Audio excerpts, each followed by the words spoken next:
Hello everyone, मैं अरुणेश और आप मेरे साथ इस सबल 30 के ऑनलाइन क्लास में जियोग्राफी पढ़ रहे थे। पिछली क्लास में हम लोगों ने माउंटेन देखा था और प्लेट्स के बारे में समझा था कि प्लेट क्या होते हैं। और पिछली क्लास में मैंने आपसे दो क्वेश्चंस भी पूछे थे, बहुत सारे लोगों ने उसका जवाब भी सही दिया है। और एक चीज़ मैं आप लोगों से बोला था कि यदि आप लोगों की इच्छा होगी तो मैं जो 7 मेजर प्लेट्स हैं, जो 7 मेजर टेक्टोनिक प्लेट्स हैं, उनको मैप पर बता दूंगा। उनको मैप के माध्यम से मैं आप तक समझाने का आपको प्रयास करूंगा। तो आप देख सकते हैं मेरे पीछे कि आज पहली बार मैं जब ज्योग्राफी ऑनर्स BHU से कर रहा था तब भी मैंने वर्ल्ड मैप नहीं बनाया था, लेकिन चूंकि आपके साथ मुझे रूबरू होना था तो मैंने आज कोशिश किया है कि वर्ल्ड मैप कुछ हद तक मोटे तौर पे आपको बनाकर बता सकूं। तो अगर कहीं बहुत सारे फॉल्ट्स होंगे, त्रुटि होंगे, लेकिन मोटे तौर पे मैंने एक रूपरेखा खाका खींचने की कोशिश किया है ताकि मैप के माध्यम से आपके दिमाग में ये एक इसका रूप चल जाए, इसका एक आइडिया चल जाए कि हाँ कौन कौन से प्लेट किधर है। और 7 मेजर प्लेट के बारे में मैंने इसमें पहले से नोट भी किया हुआ है। हम लोग अगर राइट टू लेफ्ट जाते हैं तो सबसे पहला जो प्लेट है वो इंडो ऑस्ट्रेलियन प्लेट उसका नाम है। सबसे पहला जो प्लेट है उसका नाम है इंडो ऑस्ट्रेलियन प्लेट। ये आप यहाँ पे जो देख रहे हैं ये ऑस्ट्रेलिया है और इसके इधर ऐसे करके न्यूजीलैंड भी है इसके साथ ही। ऑस्ट्रेलिया, न्यूजीलैंड और ये अपने एक अलग महादेश ही होता है। और यहाँ पे आप देख सकते हैं इंडिया है और ये श्रीलंका। तो ये जो पूरा क्षेत्र है, ये जो एरिया है, ये इंडो ऑस्ट्रेलियन प्लेट का एरिया है। ये पूरा क्षेत्र है जो वो आपको इंडो ऑस्ट्रेलियन प्लेट का क्षेत्र है। ये पूरा एरिया इंडो ऑस्ट्रेलियन प्लेट का क्षेत्र है। ठीक है, इसको मैं मिटा देता हूं।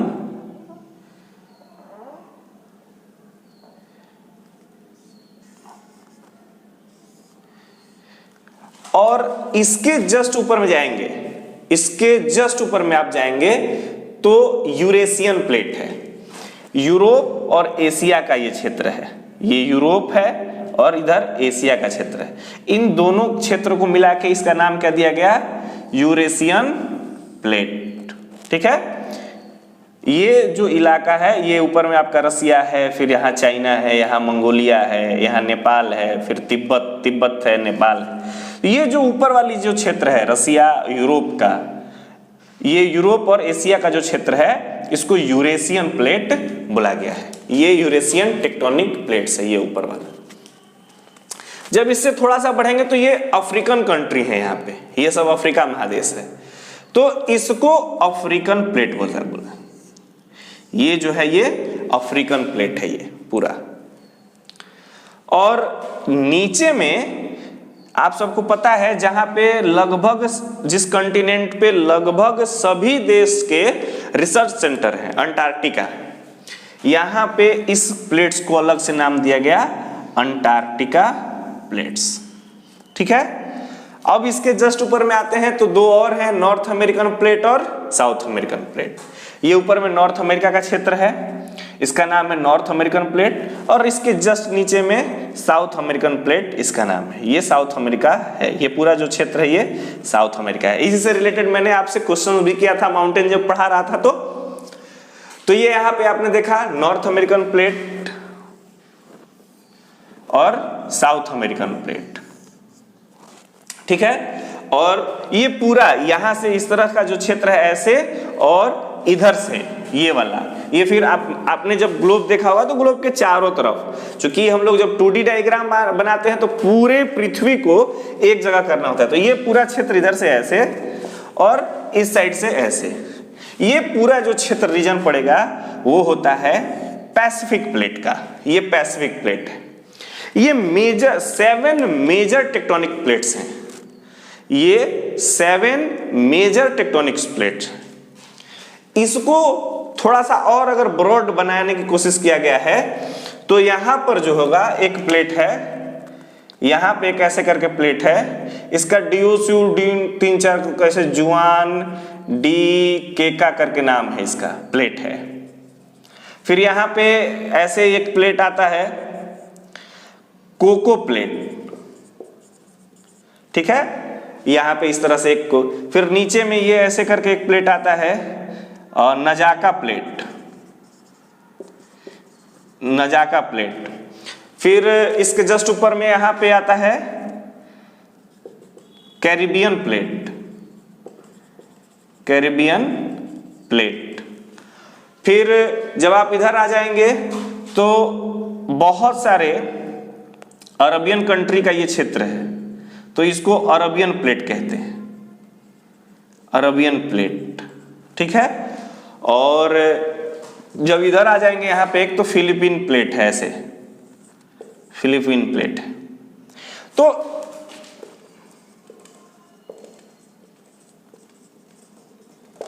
ये इस तरह से प्लेटों का डिवीजन किया गया है। मैं मोटे तौर पे जो इंपॉर्टेंट है, जो एग्जाम के लिए सबसे ज्यादा जरूरी है, उसी के बारे में मैं आपको याद कराने का या दिखाने का या समझाने का छोटा सा प्रयास किया। मैं अगर इसको लिखना चाहूं, आप सब लोग ध्यान से इस चीज को अपने कॉपी में नोट डाउन कर लीजिएगा एकदम पूरे फिगर के साथ, और कोशिश कीजिएगा कि इसका एक छोटा सा आप A4 साइज पे पूरा फिगर बना के और उसमें लिख के और अपने जहां स्टडी करते होंगे रूम में वहां चिपका लें। जब वहां आपके सामने, नजरों के सामने हमेशा आते जाते रहेगा तो वो याद रहेगा। और हमेशा प्लेट से कभी ना कभी क्वेश्चन 1 साल 2 साल गैप करके आते रहते हैं, ठीक है। पिछली क्लास में मैंने आपसे प्रश्न किया था, रॉकीज माउंटेन और एंडीज माउंटेन, ये दोनों माउंटेन जो हैं वो बहुत ही इंपॉर्टेंट हैं, बहुत ज्यादा इंपॉर्टेंट है। लगभग वर्ल्ड ज्योग्राफी से जब भी क्वेश्चंस आते हैं तो रॉकी माउंटेन और एंडीज माउंटेन का जिक्र होता ही है। उसके कुछ, चूंकि मैं वर्ल्ड मैप का फिगर बनाया हूं तो मैं दोनों का लोकेशन आपको बता देता हूं। मुझे पूरा विश्वास होगा कि आप लोग इसको सेव कर लिए होंगे, इसको नोट कर लिए होंगे, तो मैं कुछ चीजें इसमें से इरेज करता हूं।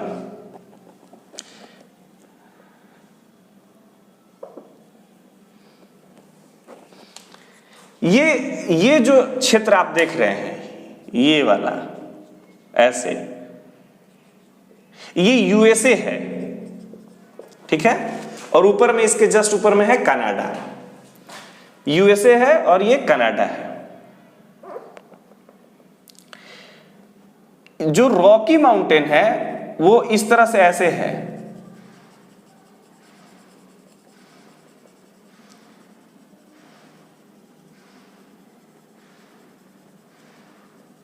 यानी north western part of north America, समझ रहे हैं, उत्तरी और पश्चिमी भाग, नॉर्थ अमेरिका के उत्तरी और पश्चिमी भाग में मेनली कनाडा और यूएसए की तरफ में ऐसे फैला हुआ है, ठीक है। ये आपका कौन सा माउंटेन इस तरह से फैला हुआ है? Rocky mountain.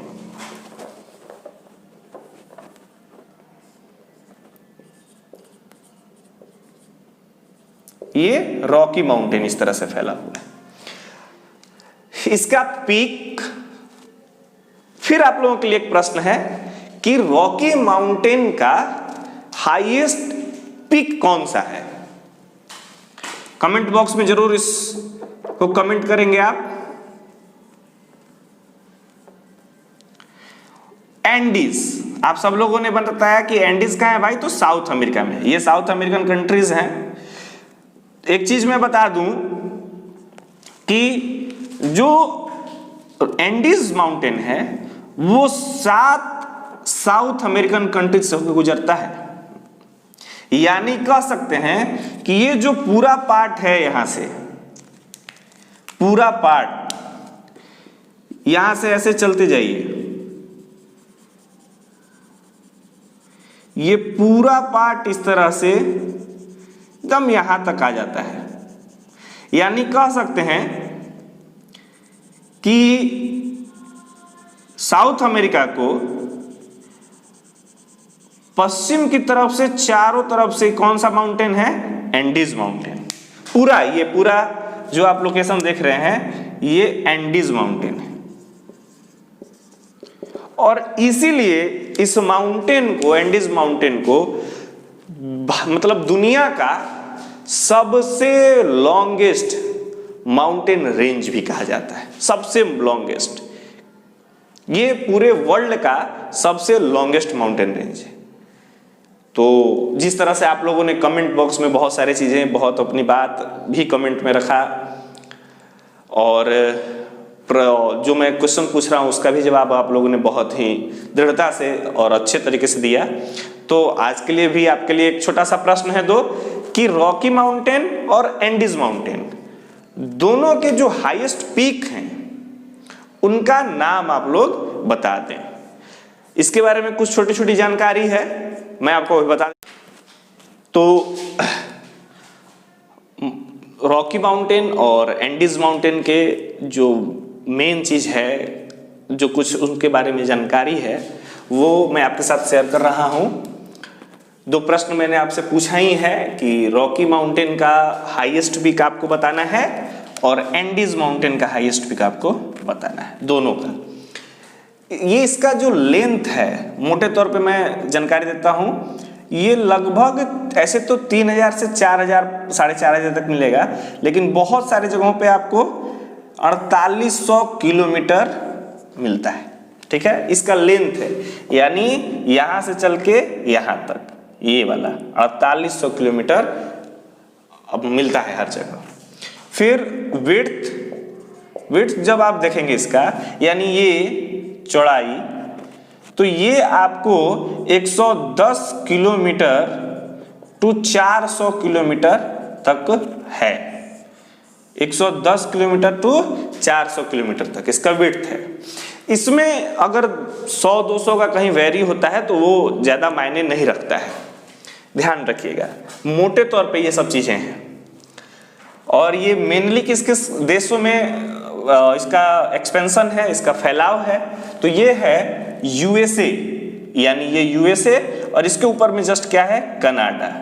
तो इसका मेनली जो एक्सपेंशन है, एक्सपेंशन वो कहाँ है? यूएसए एंड कनाडा में है। ठीक है, अब एंडीज माउंटेन, तो एंडीज माउंटेन जो है, सबसे जो फैक्ट चीज है इसके लिए, लॉन्गेस्ट कॉन्टिनेंटल माउंटेन रेंज है, सबसे बड़ा, सबसे लंबा यहां से। यानी इसकी लंबाई तब लेंथ क्या होगी भाई? तब इसकी लेंथ होगी 7000 किलोमीटर। यानी एंडीज पर्वत की जो लंबाई है यहां से लेकर पूरा यहां तक, वो, ठीक है। और विड्थ कितना है भाई? चौड़ाई इसकी, तो ये 200 किलोमीटर से 700 किलोमीटर तक है। इसकी चौड़ाई 200 किलोमीटर से 700 किलोमीटर है। ये जो आप देख रहे हैं ये 200, कहीं 200 किलोमीटर मिलेगा, कहीं 700 किलोमीटर मिलेगा, कहीं, ये सब एवरेज है। ठीक है, तो एंडीज माउंटेन जो है वो 7 देशों से होकर गुजरता है, साउथ अमेरिका के 7 देशों। कौन कौन? वेनेजुएला, मैंने लिख रखा है, Venezuela, Colombia, Ecuador, Peru, Bolivia, Chile और अर्जेंटीना। इसमें बहुत सारे नाम आप सुने भी होंगे, कुछ ऐसा भी होगा जो नाम आप नहीं भी सुने होंगे। ये पूरा जो मैप के थ्रू मैंने आपको बताया, वर्ल्ड ज्योग्राफी का ये पार्ट था, चूंकि आ गया था 7 मेजर प्लेट्स, आपने बोला था कि सर बता दीजिए। इसी संदर्भ में इसके बारे में कुछ मोटी मोटी जानकारियां थी जो बहुत ही एक दिवसीय सारे परीक्षा के लिए बहुत जरूरी था। पूरा मैप आप बना लीजिएगा अपने रूम में, उसको एक पेपर पर लिखकर बनाकर चिपका लीजिएगा ताकि आपको याद है।